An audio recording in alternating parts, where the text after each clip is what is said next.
So now you've learned about how to really manage yourself in regards to fluency, coherence, and also your lexical ability. Now, in this lecture, we're going to hit on the finer points of grammar accuracy and range. Grammar is a really important concept when it comes to doing very well on the speaking section of the course. You want to truly master your foundational grammar because it's very impressive to an examiner when you're able to speak with mistake-free sentences. Let me say this about grammar. When you actually get into the exam, when you actually are starting your real exam with the examiner, don't worry about your grammar at that point. At that point, whatever grammar you know, you know. Because very often what happens is students get very self-conscious of their grammar during the exam, and they end up hurting their score in regards to pronunciation, fluency, coherence, and also their lexical ability. So now let's move forward and I'll explain the band descriptor for grammar, and I hope at the end of this lecture you'll have a really good idea of what you need to do to score well. Right, so grammar range, we're dealing with really probably the best way I can explain this is really when you look at the difference between a basic level English student and an advanced level English student. A basic level English student uses a lot of simple sentences, and sometimes they can use a compound sentence correctly. An advanced level student is able to really do the four main sentence types very well, meaning the simple, the compound, the complex, and the compound complex sentences. They also can use words like, or you use, combinations like not only but also, both and. They can speak in the conditionals. They can use the relative clauses very well. So when you talk about bands 8 and 9 in terms of grammar, we really are talking about the range, being able to use them flexibly.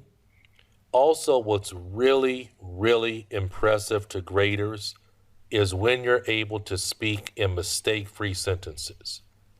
If you're making grammar errors in every single sentence, you're going to have a hard time getting a really great score.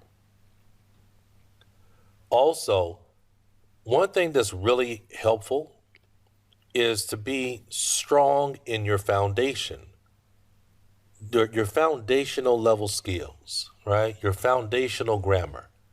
When the examiner hears mistakes in basic level grammar, it doesn't bode well for getting a really high score on the rubric in terms of grammar. So here are some ways to improve your grammatical range, right? Like I said earlier, master those four sentence types. Master the proper verb tense. A lot of the questions are going to be in the past tense. Sometimes it's in the present and future also, but use the verb tense that's proper for the question. Okay? Also, if you really want to score well, show that you can do the perfect tenses. Also, maybe be able to change how you start a sentence. Sometimes you might start a sentence with the prepositional phrase. Sometimes you might start with a gerund. Also show the ability to shift your parts of speech, change the part of speech. These are all different ways that you can improve your grammatical range. Now, there's one thing to understand theoretically what I'm talking about, and you're actually being able to do it under time pressure. That's why really practicing under pressure, simulating the real exam is so important. Now, graders, like I said, they love mistake-free sentences. Love it. Also, in terms of this number 2, one thing that I want to tell you guys to really work on is your parallelism. And your parallelism deals with you being able to give a list, most of the time giving a list of items. I hear so many mistakes in parallelism, right? And passive structures and relative pronouns. just be mindful, okay? Always practice like it's the real exam. Always use correct grammar. Sometimes I hear students say, oh, yeah, I know I messed up on my grammar, but I'm just practicing. Well, the way you practice is the way you're going to perform on the exam. Right? Are you using basic or advanced structures? I talked about this already. At the top, you see some of the higher level structures. At the bottom, you have the lower level structures, the simple sentences, just using the simple past and the simple present. Also, heavy be verb use. If all of your sentences are using is, are, was, were, has, have, having, be, being, am, if you're using a lot of be verbs, it makes you sound like you are a lower level speaker. What does it mean to be mistake-free? Right? Mistake-free does not mean perfect. It just means that sometimes you have some isolated mistakes here or there, but you frequently provide sentences that are mistake-free. Frequently doing that. Okay? When you talk about mistake-free at a lower level, is where you also are revealing a lot of just systematic foundational errors. Like in every single sentence, there's a subject-verb agreement mistake. Or every single sentence, there are mistakes in terms of word choice or word form. On here, you can see on here the 4 sentence types. And what I tried to do here was just use the same sentence topic over and over again so you can see the difference. Simple sentence.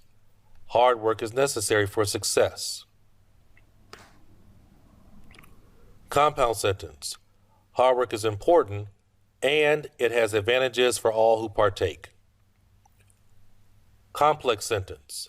Hard work is important because it enables anyone to surpass their goals. Compound complex sentence. Hard work is important and it is beneficial for everyone because it enables them to surpass their goals. Okay? If you have mastery over these 4 types, you're in really good shape. Okay? So, how do we expand our grammar range? Look here. Do you live in a big city or a small town? Band 5. I am making my home in a big city. Band 7. I'm making my home in Casablanca, a sprawling city located in the center of Morocco. Band 9. For 2 years and counting, I've been making my home in Casablanca, a sprawling metropolis located in the center of Morocco, and I plan to remain settled in this city for the foreseeable future. Do you see the difference? Right? Here, when we're talking about expanding your grammatical range and changing the parts of speech, right? So look at this question here. Why do some people leave their job? Employees can choose a different line of work for various reasons. If a worker's salary fluctuates slightly from month to month, the wage earner might seek employment elsewhere. This slight fluctuation in salary can make a big difference if a staff member has a household to manage. When we talk about changing parts of speech, we're talking about going from fluctuate slightly to slight fluctuation. That's impressive. Being able to do that within the context of the exam, showing how you can shift parts of speech, that's what we're talking about there. Relative pronouns. Relative pronouns really help you to put sentences together, to combine information, right? So I see a lot of students just speaking in these short, little, simple sentences. When you do that, you're not helping yourself, right? People want to know, how can I move up the band? That's what you're always trying to do. You're always trying to move up the rubric. So on the left there, you can read about this. These are just some definitions of what a relative pronoun is. So what are the benefits of not changing jobs? Band 5-6, workers like security. Workers like relationships. These things make them feel they have a better chance not getting fired. So they do not change jobs. Now, are all those sentences grammatically correct? Yes, they are. Are they band 5 to 6 sentences? Yes, they are. Because you're just not able to put information together, to combine details together. That's a higher skill level. So, look here. Employees who desire security and long-term relationships have a lower risk of termination and therefore maintain their current employment. Much, much better. Much higher level work. Parallelism. There's the definition of parallelism on the left.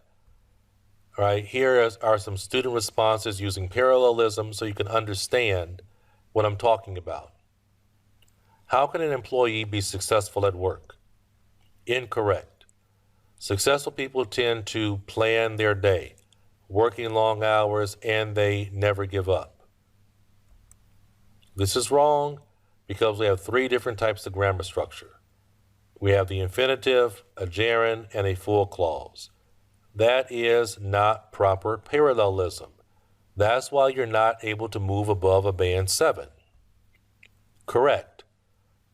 Successful people tend to plan their day, work long hours, and never give up. That is proper parallelism. Prepositional phrases. Right? Starting with prepositional phrases. Here we go.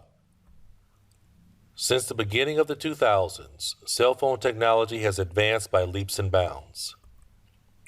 After the next decade, will be far too late to initiate any change in our current direction towards extinction. With regards to the idea that the planet will heal itself, that may be true, but it can also entail it also can entail our no longer existing as a part of that healing process. Here are all of your verb tenses here, and I put it in a really simple form, right? Just so you can really understand. 12, right? There's 12 verb tenses.